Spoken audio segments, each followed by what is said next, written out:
Vincent Hill had never been one for confrontation, and certainly not the kind of man who made waves in his community. After 3 decades of working with his hands, restoring antique furniture, refinishing old cabinetry, and breathing life back into what others had discarded, he had finally purchased a modest property on the edge of a quiet neighborhood just outside a small town in North Carolina. The lot wasn't particularly large, but it was private, surrounded on 2 sides by unmanicured brush and flanked in the back by a gentle slope that led into a wooded buffer zone no one ever used.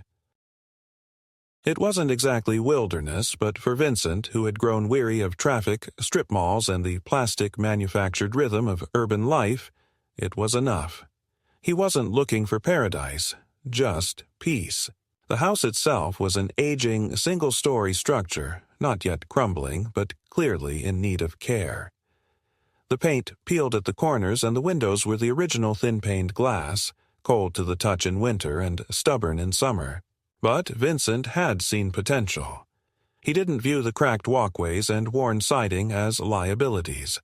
He saw projects, purpose, the sort of physical labor that settled the mind when done with patience and integrity. Over the course of 2 years, he had slowly and methodically renovated each room, sometimes spending an entire weekend just stripping old varnish off window frames or rerouting electrical lines to accommodate modern lighting. He wasn't quick, but he was meticulous.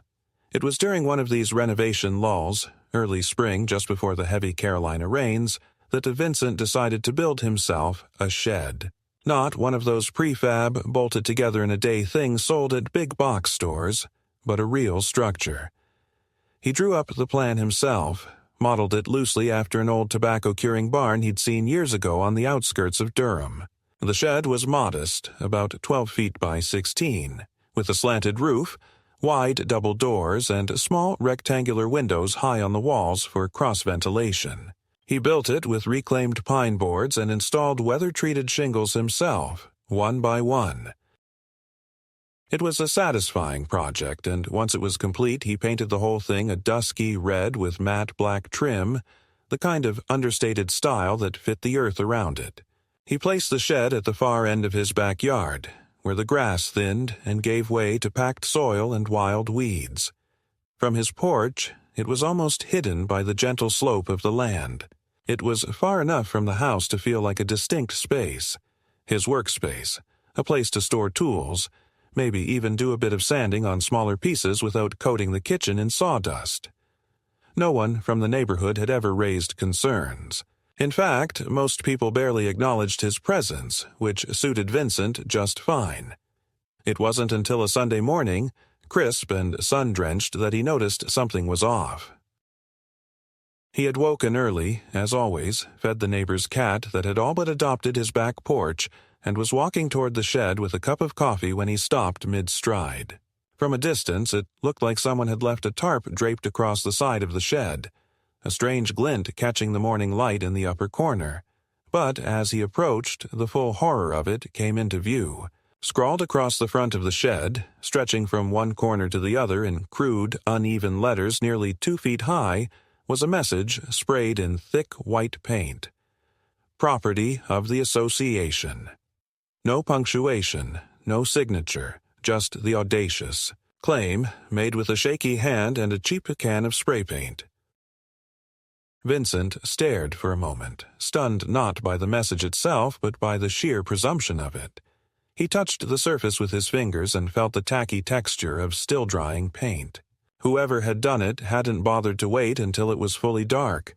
It was recent, fresh. And then, as if summoned by cue, the chirpy voice of his neighbor Karen floated over the fence line like an unwanted radio station. "Morning, Vincent. Beautiful day, isn't it?" she called, appearing at the far edge of her garden with her wide-brimmed straw hat and pink gloves. Karen was in her late 50s with a forced friendliness that rarely translated into genuine warmth. Everything about her screamed performative suburban bliss.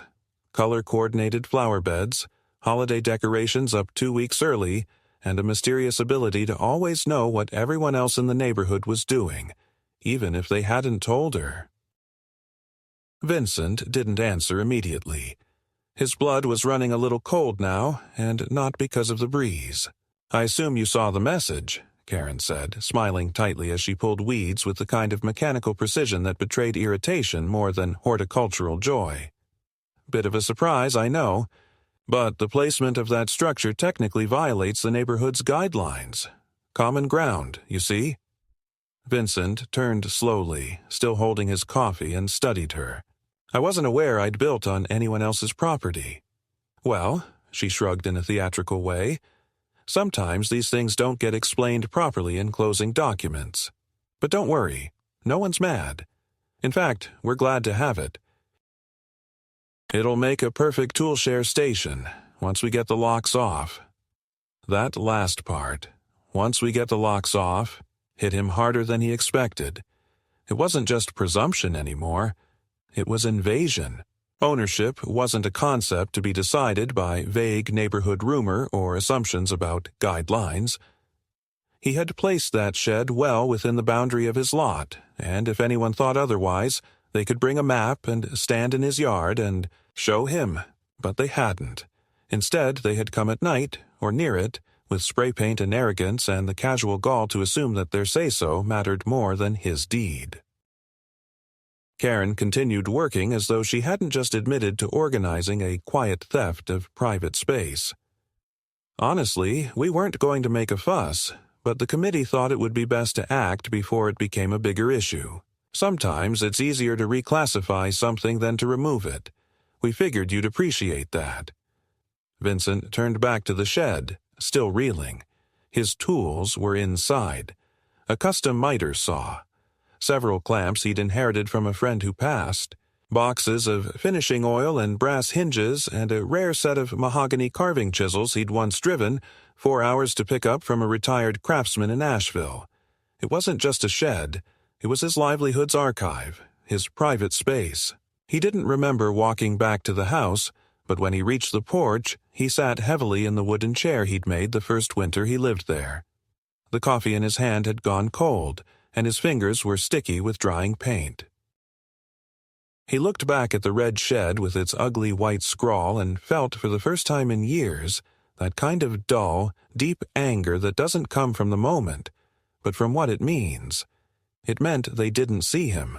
It meant they thought they could take something from him because he wasn't loud, because he didn't attend meetings or trim his bushes to look like dumb little golf course sculptures, because he didn't play their game.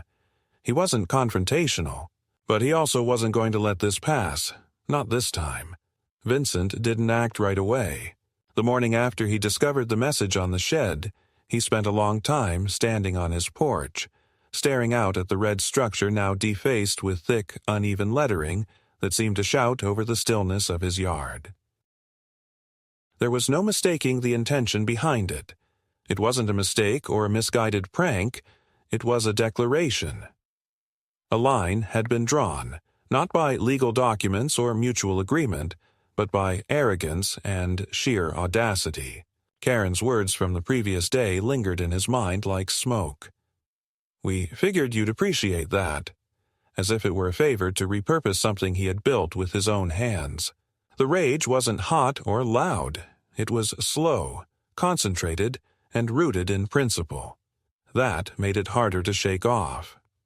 By late morning, he had taken out his phone and snapped several high-resolution photos of the shed from multiple angles.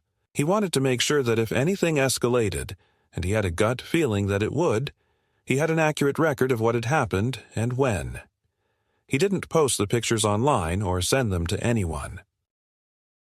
Vincent wasn't one for airing his grievances in public or inviting sympathy from strangers. Instead, he backed up the images to his hard drive, labeled the folder with the date, and filed it away. After lunch, he took out a fresh notepad, one of the thick yellow legal pads he kept in a drawer for design sketches and supply lists, and began to write. He documented the time he discovered the graffiti, described Karen's comments verbatim as best as he could recall, and even noted the weather. It felt procedural, mechanical almost, but grounding. Writing gave him the clarity he needed to shift from outrage to preparation. He wasn't naive. He understood that the situation wasn't just about paint on wood. It was about control, and the ways some people convinced themselves they had a right to what wasn't theirs. And the only way to meet that kind of mindset was with calm, organized resistance. That same afternoon, Vincent called the local sheriff's office, not 911, but the non-emergency number. He calmly explained the situation to the dispatcher, emphasizing that it wasn't an emergency but a property issue involving vandalism and potential boundary encroachment. An officer arrived later that evening, a stocky, polite man named Deputy Long, who approached the situation with the weary professionalism of someone who had seen too many neighborhood disputes bloom into something bigger. Vincent appreciated that he didn't minimize the situation.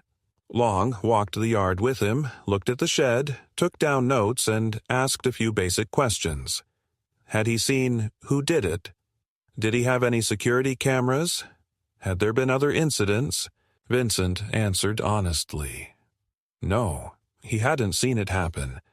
No, he didn't have cameras. He never felt the need. And no, there hadn't been previous incidents, at least not like this. The deputy pursed his lips slightly when Vincent mentioned Karen's name and her implication that the shed now belonged to the community. "I'll file a report," Long said. "It's technically vandalism, though without video or a witness, we can't do much more than document it. You could file a civil claim if you can prove who did it, but I'd suggest you also talk to your local planning office. If there's a dispute about land boundaries, they'll be the ones to help clarify it." The next day, Vincent took that advice. He drove downtown and visited the county records office where he requested a certified copy of his property map and deed. The clerk, an efficient woman who seemed more interested in her sandwich than the conversation, printed off a plot map showing the property lines. Vincent unfolded the large sheet on the counter and stared at it. The shed, based on his measurements, was well within his legal boundary, almost 7 feet from the edge of the lot. There was no easement indicated, no shared use overlay, and no gray zone. Just clear, surveyed lines. He left with the documents rolled under his arm and a subtle, growing pressure in his chest that wasn't quite relief. It was something else. The sinking awareness that evidence didn't always change outcomes when people like Karen were involved. He returned home to find a piece of paper taped to his mailbox. It was typed, not signed, and formatted like an official notice, but lacking any formal letterhead or seal. The paper read, "Effective immediately. The structure located at the northeastern rear quadrant of Lot 21 shall be considered a shared-use facility. Any attempts to deny communal access will be interpreted as obstruction of neighborhood development goals. Further action may be taken."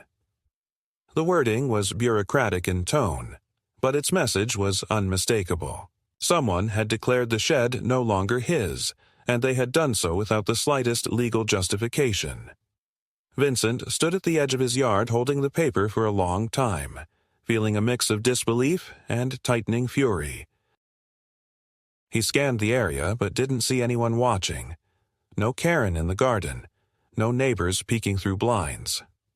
The street looked still, tranquil, like nothing unusual had happened. But that was the game, wasn't it? Do it, quietly. Dress it in polite language.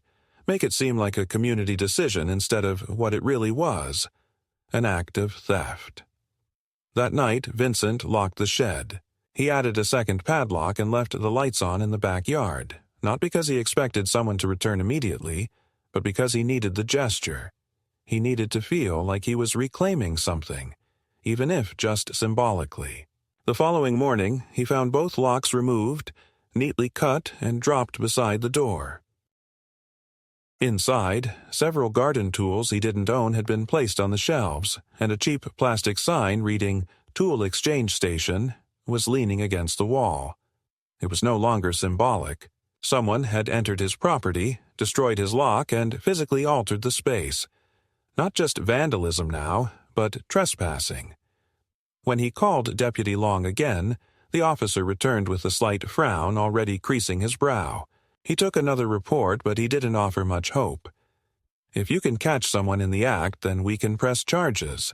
But right now, it's your word against, well, whoever this is, I suggest a security system. Motion sensors at the very least. Otherwise, you'll be chasing ghosts." Vincent didn't argue. He ordered 2 motion-activated trail cameras that same afternoon. One's designed for rural use. Discreet, weather-resistant, battery-powered. He installed one on a tree overlooking the shed and another near the corner of his porch, both carefully angled to avoid detection. He didn't want retaliation, just proof. Cold, clear proof. 3 days passed without incident. He kept to his routine, kept quiet, waited. He didn't speak to Karen, and she didn't approach him, though he caught her glancing toward his yard more than once as she tended her flower beds. On the 4th morning, he woke to the sound of laughter in the yard. Not hostile, but uninvited. When he looked out the window, 2 unfamiliar people were standing beside the shed. A man and a woman, perhaps in their 30s, both dressed in casual workout clothes. They were taking turns pulling open the shed doors and looking inside, chatting animatedly. Vincent stepped out onto the porch. "Can I help you?" They looked up, surprised but not ashamed. "Oh, hi. We were told the shed was a shared-use thing. We just moved into Lot 16, and someone from the committee said we could borrow tools from here."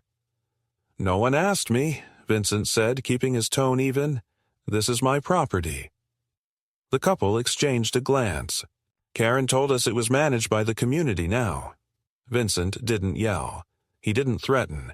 He simply walked to the shed, closed the doors, and locked them again, this time with a heavy steel bolt. He looked at the couple, nodded curtly, and returned to his house. Behind him, they mumbled something and eventually walked away. That afternoon, Vincent reviewed the trail camera footage. Clear shots of the couple. Clear shots of Karen approaching them 2 days earlier, gesturing toward the shed, smiling, explaining. There it was, the connection, the quiet campaign, the lies delivered with a smile. She hadn't just misled them. She had effectively deputized new arrivals into her ongoing takeover. It wasn't just about a shed anymore. This was strategy, manipulation, a slow erosion of boundaries disguised as neighborly involvement. And Vincent had no intention of letting it continue. Vincent didn't consider himself a strategist by nature.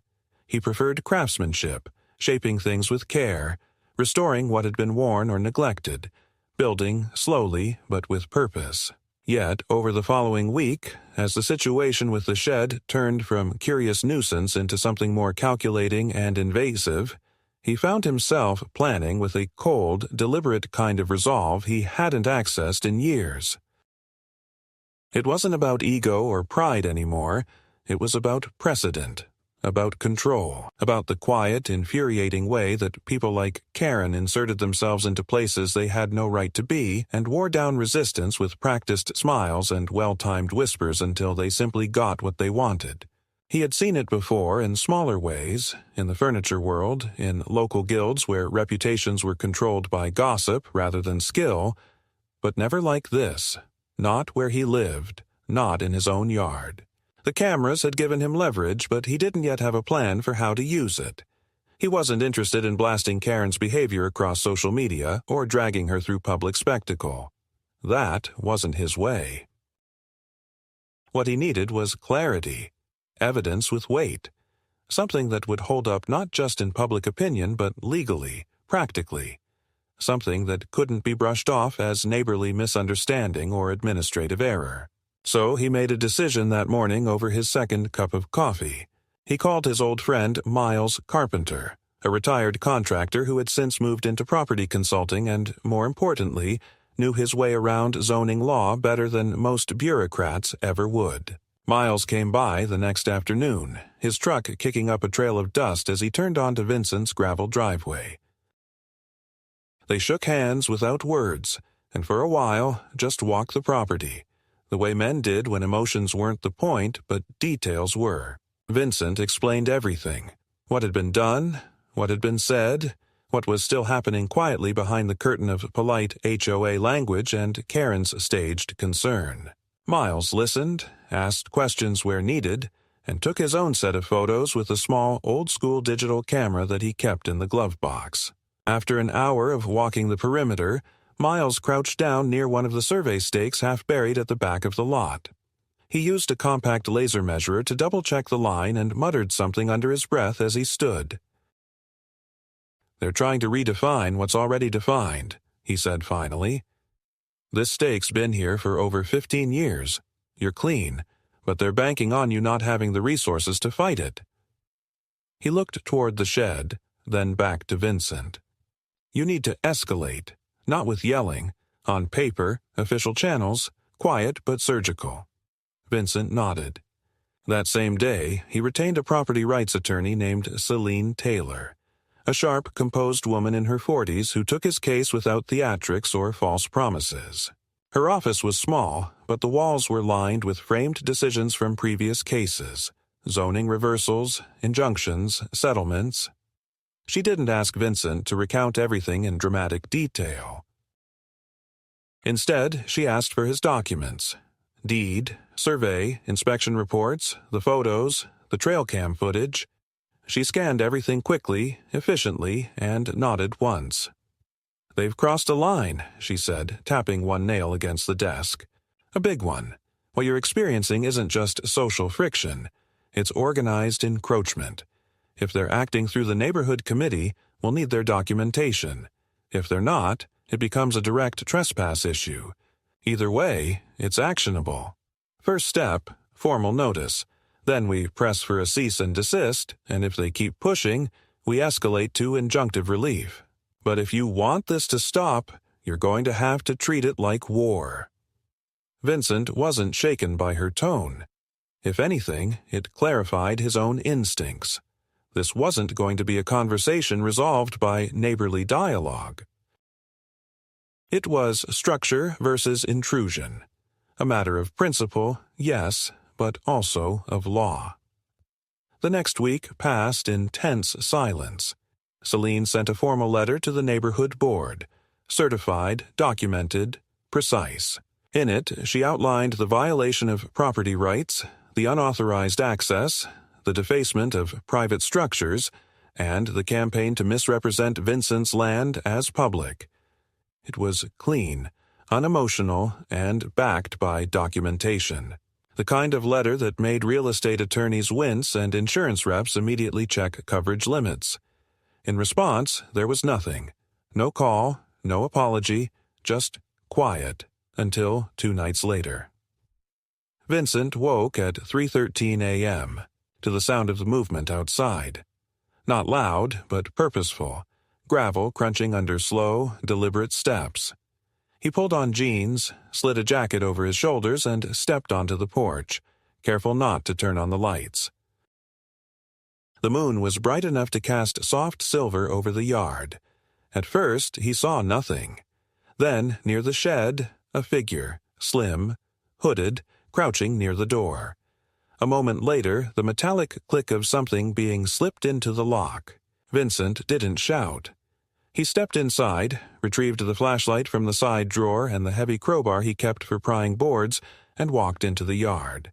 He flicked the beam on mid-stride, catching the intruder square in the chest. It was a teenage boy, maybe 16, frozen in the light like a raccoon in a trap. "Put it down," Vincent said, his voice flat. The kid hesitated, then dropped the bolt cutters. They hit the dirt with a dull thud. "Back away from the shed." The kid obeyed, muttering something about a dare, and Karen said it was fine. Vincent walked him out of the yard without laying a hand on him, just silence and the steady beam of the flashlight. When the boy disappeared down the sidewalk, Vincent returned to the shed. The bolt was scratched but intact. The cameras had caught the whole thing. He didn't sleep the rest of the night. The next morning, he emailed the footage to Celine, along with a note. "She's recruiting kids now." Celine called within the hour. "That's it. No more letters. We file today." What followed was a series of precise legal steps. A petition for injunctive relief. A restraining order naming Karen specifically, citing her role in the campaign of misinformation and unauthorized access. Vincent didn't attend the initial hearing. Celine handled that alone, but she called him afterward. Judge wasn't happy, signed the temporary order. "We're going for permanent next week." The paper arrived 2 days later. Karen was formally prohibited from accessing his property or encouraging others to do so. Violations would result in fines and possible misdemeanor charges. It should have been a turning point. But instead, the retaliation began. It started subtly. Someone left open bags of fertilizer near the base of his mailbox, enough to draw ants and, more troublingly, rats. 2 nights later, he found a dead possum nailed to the fence with a crude, childish drawing stapled beside it. A red barn and a stick figure with X's for eyes. Vincent didn't call the police. He cleaned it up silently, filed it in his notebook, added more cameras. Then the whispering began. At the grocery store, an older woman gave him a look like he'd slapped her dog. A neighbor he'd once helped carry groceries refused to meet his eye. Word had spread, twisted into something vague and sinister, that he was combative, difficult, against the community, that he was the reason the kids weren't allowed to play near the woods anymore. Karen, it seemed, hadn't needed to say much, just enough. But Vincent didn't bend. He doubled down. He began rebuilding the shed's outer wall, adding reinforced siding, repainting the entire structure in deeper, richer hues.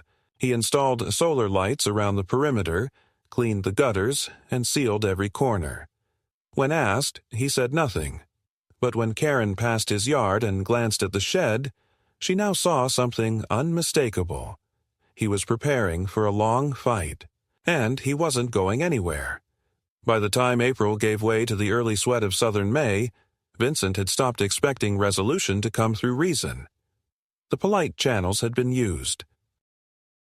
Letters were sent, warnings issued, and even a judge had weighed in, but somehow, beneath the surface of legality, the harassment persisted like a low-grade infection no antibiotic seemed to cure. The restraining order kept Karen physically away from his land, but her influence snaked through the neighborhood with ease. She had stopped speaking directly, and now let implication and suggestion do the work for her. When neighbors crossed paths with Vincent, they no longer nodded in acknowledgement or paused for small talk at the mailbox. Conversations would trail off when he passed. People looked over their shoulders as if he'd become something unsettling simply by standing his ground. That, more than the property disputes, wore at him, the quiet exile from a community he'd never even asked to be part of. It was Celine who proposed the next move. Not dramatic, not even aggressive, but something rooted in quiet defiance and bureaucratic precision. She suggested filing a formal land use declaration with the county, outlining the original intent, dimensions, and function of the shed as a protected personal utility structure. Once it's on the record with the county, she explained over the phone, it makes it harder for them to argue public function. It's not the silver bullet, but it cuts off one more head of the hydra. Vincent signed the paperwork 2 days later.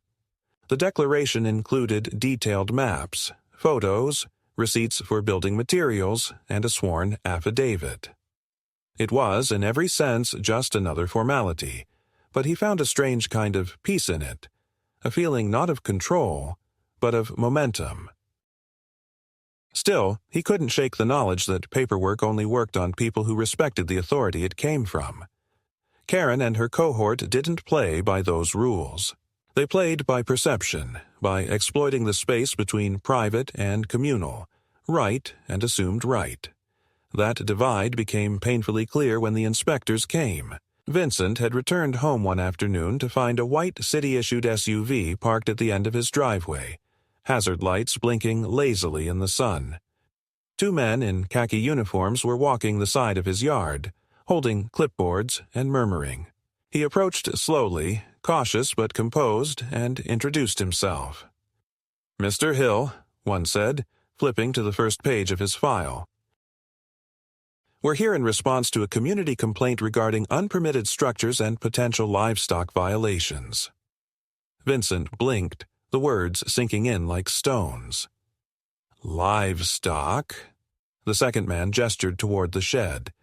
We were told the structure had been repurposed for housing animals. That, combined with sanitation concerns raised by neighbors, prompted our office to perform a preliminary review.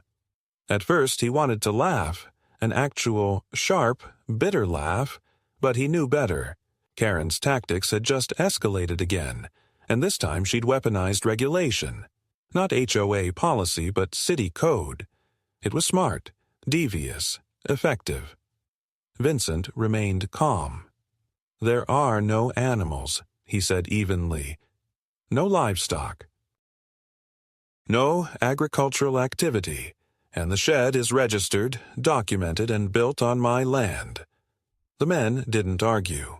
They performed their inspection with quiet efficiency, checked inside the shed, measured its distance from the property lines, noted the presence of utility hookups and exterior lighting. When they were finished, the taller of the two handed Vincent a copy of their notes. No violations observed at this time, he said, almost apologetically, but any future changes would need to go through our office. And you might want to address whoever filed the complaint. These things tend to spiral if left alone. Vincent nodded, thanked them, and watched them drive away. He didn't call Celine right away. Instead, he walked to the shed, unlocked the door, and stood inside, letting his eyes adjust to the dim. Everything was exactly where it should be. Tools hung neatly on the walls, sealed storage bins aligned under the shelves, a clean, brushed concrete floor beneath his feet. There was nothing here to suggest misuse, nothing that could be twisted into an offense unless someone was actively trying to invent one. And they were. That was the point. They didn't need a legitimate reason. All they needed was momentum, repetition, attrition. He called Celine that evening. She was calm, as always. "I've seen this play out before," she said. "They want you to break first, to get frustrated enough that you do something rash. We're not going to let that happen." But the next morning, Vincent woke to find a hole had been dug near the back edge of his property, just beyond the shed's foundation. It wasn't large, no more than 3 feet across, but it was deliberate. Fresh earth, a clean scoop, and beside it, a wooden stake with fluorescent orange tape fluttering from the top. Attached to the stake was a printed notice in a plastic sleeve. Soil test in progress. Community development review. He stood there for a long time, staring at the absurdity of it. A fake test, a phantom review, and someone had walked onto his land in the dead of night to stage it. It was no longer subtext. This was siege, one passive-aggressive document at a time. That evening, after cleaning the site and removing the stake, Vincent made a decision he hadn't anticipated. It wasn't reactionary or emotional. It was calculated, almost architectural in intent. He was going to reclaim the space, not through law or resistance, but by redefining it in a way that no one else could touch. He went online and ordered a livestock permit. Not because he planned to start a farm, but because he wanted the option. The state allowed limited animal housing within non-commercial zoning laws if kept under specific counts: 2 pigs, 3 goats, up to 5 hens. No HOA clause could override that. With the permit in hand, any structure designated for animal use would fall under a different regulatory category, harder to challenge, easier to defend. Then he purchased 2 miniature pigs from a certified breeder outside of Raleigh. They were clean, manageable, and easy to maintain. He outfitted the interior of the shed with rubber flooring, added proper drainage, and installed a ventilation fan. Not a full conversion, but enough. By the time the pigs arrived in a crate marked "Livestock, Handle with Care," the shed had transformed from a symbol of disputed ownership into a legal agricultural unit. Vincent named the pigs Molly and Hank. He installed a small pen beside the shed, planted lavender to mask any odor, and hung a new sign over the door: Karen's Pork Hub. Authorized entry only. He didn't make an announcement. He didn't take pictures or spread the word. He let the neighborhood discover it naturally. Within 2 days, the rumor mill had ignited. By the weekend, he overheard one neighbor whispering at the edge of their yard, "Did you see what he did to the shed? She pushed too far." Now he's playing for keeps. And he was. Because for the first time since this entire mess had begun, Vincent had taken control not by resisting the rules, but by mastering them. The pigs were quiet animals. Quieter than Vincent had expected, really. Molly snorted when she was excited about feeding, and Hank grunted softly when he settled down in the shaded corner of the shed, but otherwise they moved through the day like small, contented ghosts in their corner of the world. They were clean, manageable, and oddly calming to care for. Vincent kept their space immaculate, made sure the feeding was scheduled and exact, and kept a low profile. He wasn't trying to provoke anyone, not directly, but the message was clear. The shed was not public, not communal, not subject to interpretation or wishful jurisdiction. It had purpose, function, and, most importantly, legal protection. He had built something undeniable. That didn't mean the harassment stopped. If anything, it morphed, adapting like bacteria exposed to antibiotics. The complaints returned, this time filed with more formality. 3 separate anonymous letters were delivered to the County Agriculture Board, alleging improper housing conditions, odor violations, and potential health hazards. Inspectors came, politely skeptical, but professional. They walked the property, reviewed the ventilation, checked sanitation logs Vincent had started keeping just in case, and left with no citations. One even complimented his setup, saying it was cleaner than some official co-ops he'd visited. Vincent thanked him, nodded, and said nothing about the source of the complaints. There was no point. Everyone knew. Karen had gone quiet, outwardly at least. She no longer passed by his house. She was absent from her usual post in the front yard. No more loud instructions to landscapers or lectures to dog-walking neighbors. But her absence was not peace. It was a retraction before another strike. Vincent could feel it. The silence was not surrender. It was recalibration. That suspicion became certainty when the first letter from the Department of Environmental Health arrived. A formal typed notification marked "Urgent Response Required," alleging possible groundwater contamination. It stated that a tip had been submitted citing unregulated animal waste disposal and soil seepage into the community's water system. Vincent sat at his table reading the letter twice, his jaw tightening. This was no longer local. Someone had made this county level, had escalated to external agencies, and was now trying to pin environmental negligence on him. He didn't panic. He gathered every document he had. The livestock permit, the sanitation logs, the receipts for non-leaching bedding materials, even the city-mandated biofiltration system he'd installed to prevent runoff. He copied everything, sealed it in a folder, and drove it to the regional office the next morning. He presented it to the inspector himself. Calm, direct, and thorough. The man behind the desk looked both impressed and slightly disappointed, as if he'd expected to catch a backyard criminal and instead found a man more organized than most professionals. The case was closed within a week. The file marked, "No violation, frivolous complaint, no follow-up required." But the relief was short-lived. 2 nights later, someone cut the main power line leading to the external lights around the shed. Vincent discovered it at 5:30 a.m. When he stepped outside and noticed the absence of the usual soft glow, he followed the path to the transformer box and found the line neatly severed with bolt cutters. There was no attempt to hide it, no sloppy cover-up. It was a message. Your fence means nothing, your rules mean nothing, and your control is conditional. He didn't call the police this time. Not yet.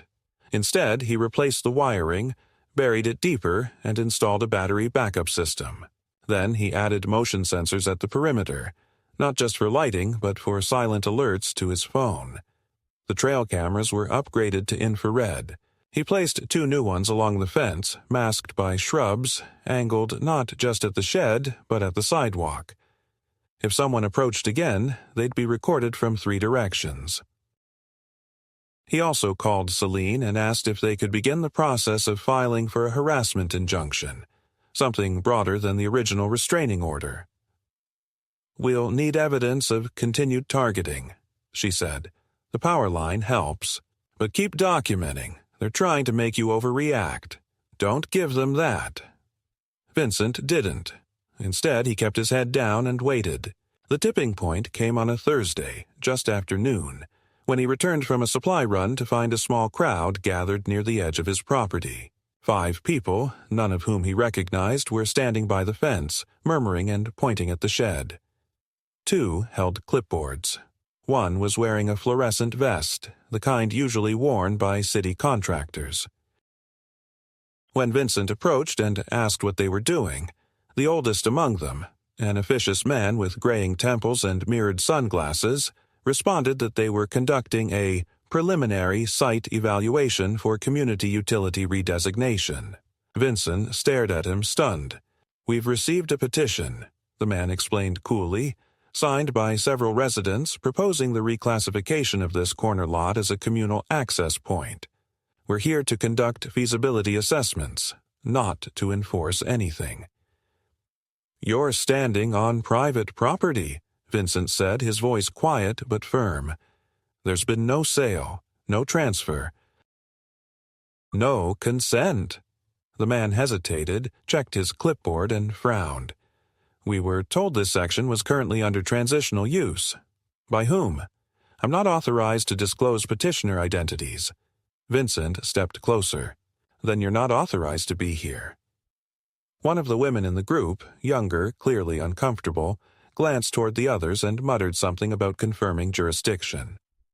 Within moments, they were packing up, stepping off his land with clipped apologies and bureaucratic mutterings. Vincent didn't argue. He didn't shout, but he photographed every single one of them and sent the images to Celine that night. The next morning, she filed a cease and desist against the firm listed on one of the clipboards, an urban planning contractor known to work with real estate developers seeking to rezone small parcels for commercial community use. That same week, the same firm's name appeared on an application to amend local zoning maps in a proposal for urban agricultural training zones. The plot listed was his. Vincent felt the shift then. This wasn't about a shed. It wasn't even about him. He had become an obstacle to something larger. A plan, a repurposing, a vision someone had sold to a group of people convinced they were building a better neighborhood, even if it meant erasing the rights of those who didn't participate in the same dream. But he wouldn't let them. He hired a land surveyor, an independent, licensed expert, to remap the property and flag every border with GPS coordinates. He submitted the new map to the county assessor and filed a formal protection request under state law, invoking private agricultural exemption status tied to educational use. Celine helped him phrase it properly, emphasizing that the pigs were part of an ongoing sustainable microagriculture project, protected under statute. Then, just to make his point unmistakably clear, he renamed the shed. He painted over the red with slate gray, clean and professional, and added white block letters above the doors. Karen's Community Agricultural Zone. Private access by permit only. It was petty, yes, it was theatrical. But it was legal, and it was devastatingly effective. Because the moment the sign went up, the narrative began to fray. Neighbors began asking questions, real ones. Why had so much effort gone into reclaiming a shed no one used?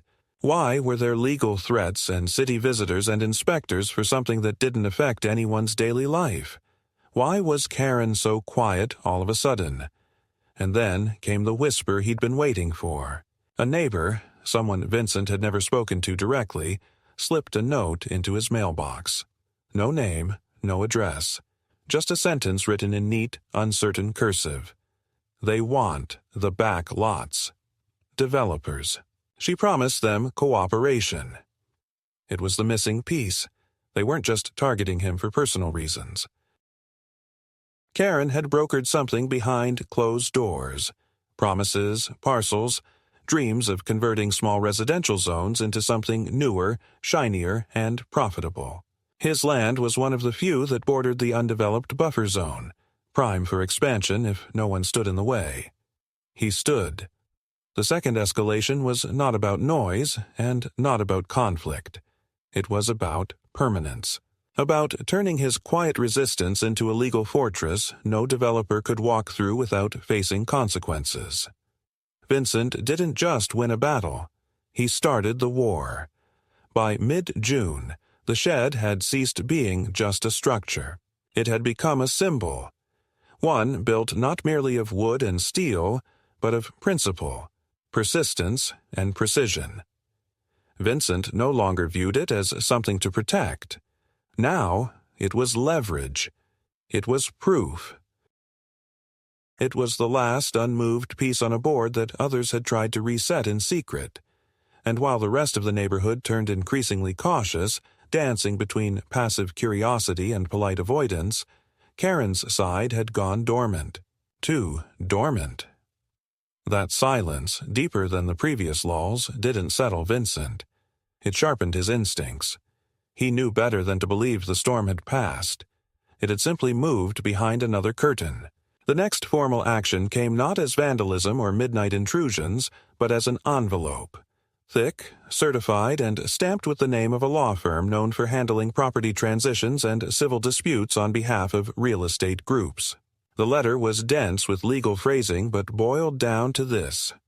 A civil complaint had been filed against Vincent for obstruction of communal land use, public defamation, intentional interference with neighborhood planning initiatives, and unlawful operation of an agricultural facility without public safety review. The sign he'd hung, Karen's Community Agricultural Zone, was specifically cited as defamatory and malicious. Attached to the letter was a list of concerned residents, including Karen Gelbright, the initiator of the complaint, along with 4 other names Vincent had never seen before, likely plants or residents coerced by vague promises or social pressure. Vincent brought the entire packet to Celine the next morning. She read it in silence, her face neutral, but her eyes darkening with every page. When she was finished, she set it down carefully, adjusted her glasses, and said, "They just made a mistake." She leaned forward. They went too far. They overreached. They turned a nuisance campaign into a formal action. And now we get to answer formally. That was the break Vincent didn't expect but had prepared for, because a formal civil suit opened the door to a formal counterclaim. And Celine wasted no time. She filed not only a defense but a full countersuit citing harassment, unlawful trespass, vandalism, attempted misappropriation of private property, and malicious prosecution. All of it backed by documentation, photos, survey maps, inspection reports, and a growing portfolio of uninvited interventions. The video footage of the teenage boy trying to cut the shed's lock, the forged soil testing notice, the power line sabotage, all included. Most importantly, she added the note Vincent had received, the anonymous message pointing to Karen's involvement with developers, as justification to subpoena communications and internal emails related to zoning petitions. That was the crack in the wall. The court date was set for 2 weeks later, a hearing to review both the original complaint and the countersuit. Until then, Vincent was advised to stay quiet, not respond to anything publicly, and continue documenting everything. He complied, keeping his movements simple and deliberate. Feeding the pigs, cleaning the yard, mowing the grass in neat lines while pretending not to notice the way people now stopped to look a little longer at the shed, their curiosity beginning to replace their fear. Something had shifted in their eyes. Doubt. Not in Vincent, but in her. The day of the hearing was warm, overcast with the kind of southern humidity that made collars stick and tempers rise quietly beneath the surface. The courtroom wasn't large, but it held everyone who mattered. Karen arrived dressed in corporate beige, flanked by two men in matching suits who spoke for her. She didn't look at Vincent once. He sat beside Celine, calm, focused, saying little. He didn't need to speak. Everything had already been said on paper, in photos, in the bruised marks of bolts cut from his shed and regulations twisted to suit a private ambition. The judge, an older man with sharp eyes and no patience for procedural theater, called the case forward. The plaintiffs presented their claims first, emphasizing community welfare, painting Vincent as antagonistic, difficult, selfish, and out of step with neighborhood cohesion. Their attorney cited vague definitions of communal expectation and referenced unsigned declarations meant to portray the shed as originally offered for shared use. They avoided details, stuck to generalities, and relied heavily on emotional language. Then Celine rose, and with a quiet, surgical rhythm, she dismantled their case piece by piece. She submitted a certified property survey, the original building permit, the livestock exemption, and a notarized statement from a county inspector confirming no violations. She played the video of the attempted break-in, displayed photos of graffiti, of false construction notices, and of official reports clearing Vincent of every accusation. Then she produced the anonymous note, not as evidence of fact but as a reason for requesting discovery. The judge reviewed it silently, then glanced at the plaintiffs. If any agreements or proposals were made with developers involving this parcel or adjacent lots, those communications must be submitted. If none exist, say so under oath. There was hesitation, and in that hesitation the room changed. Karen shifted, finally looking at Vincent for the first time. Her eyes didn't show rage or victory. They showed calculation. Something had broken. Celine, seeing it, leaned into the silence. Your Honor, my client has withstood months of targeted interference, defamation, and acts of intimidation disguised as communal concern. The plaintiffs have gone beyond civil complaint. They've manipulated local agencies, filed false reports, and attempted to reclassify land they do not own. This isn't about neighborhood harmony. This is about control. And now, under scrutiny, that control is faltering. The judge didn't rule that day. He called for a continuance and granted discovery. Both sides would submit documents within 10 business days, and a full evidentiary hearing would follow. But everyone in that room understood what had just happened. Karen had overreached, and in doing so, she had exposed herself. Outside the courthouse, Vincent didn't celebrate. He didn't even speak. He walked to his truck, started the engine, and drove home. When he arrived, the yard was quiet. The shed stood firm and untouched, the pigs sleeping in the shade. The sun was starting to break through the clouds, and for the first time since the first brush of white paint had stained his wall, he felt it. Something deeper than victory. It was reclamation, not just of property, of self. The summer heat thickened in the weeks that followed, and though the air pressed down heavily in the afternoons, there was a kind of stillness now that felt less oppressive, more earned. The tension that had hung like fog over Vincent's property for months had lifted, slowly and imperceptibly at first, then more noticeably as the court proceedings advanced. The discovery phase had forced Karen and her legal team to produce internal communications and zoning correspondence. And although much of it was redacted or vague, several emails had surfaced, messages between Karen and a regional developer, discussing problem parcels, non-participating owners, and soft leverage to encourage voluntary turnover. Though nothing was explicitly criminal, the implication of organized manipulation and coordination with outside commercial interests landed poorly in the judge's eyes. The court ultimately dismissed the complaint against Vincent in full and ruled that the plaintiffs had acted with reckless disregard for private ownership rights. Celine's countersuit for harassment and damages was allowed to proceed, and, though the full trial was still months away, The judge issued a permanent protective order preventing Karen, her affiliates, and any group she formally represented from initiating contact with or setting foot on Vincent's property under any pretense.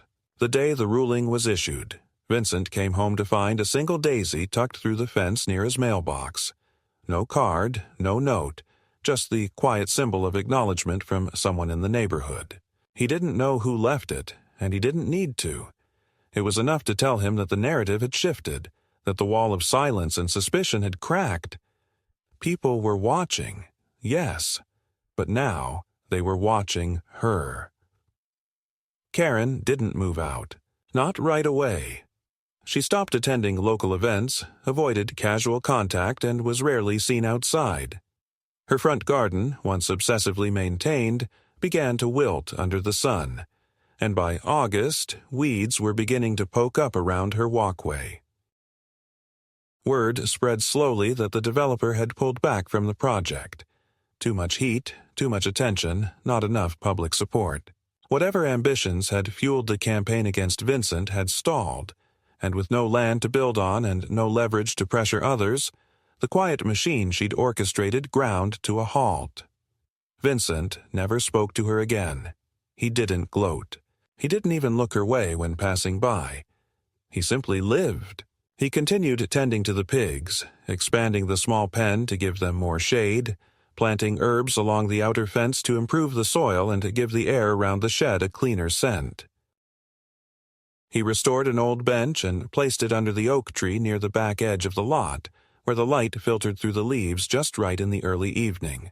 He started spending time there in the evenings, sometimes reading, sometimes sketching new plans for a greenhouse he might build next spring. Just ideas for now, but rooted in possibility. Neighbors began to return in subtle ways.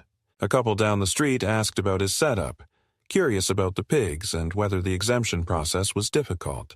A retired teacher who lived 2 houses over brought him a lemon pound cake and mentioned, almost apologetically, that she'd always liked the way he kept his grass.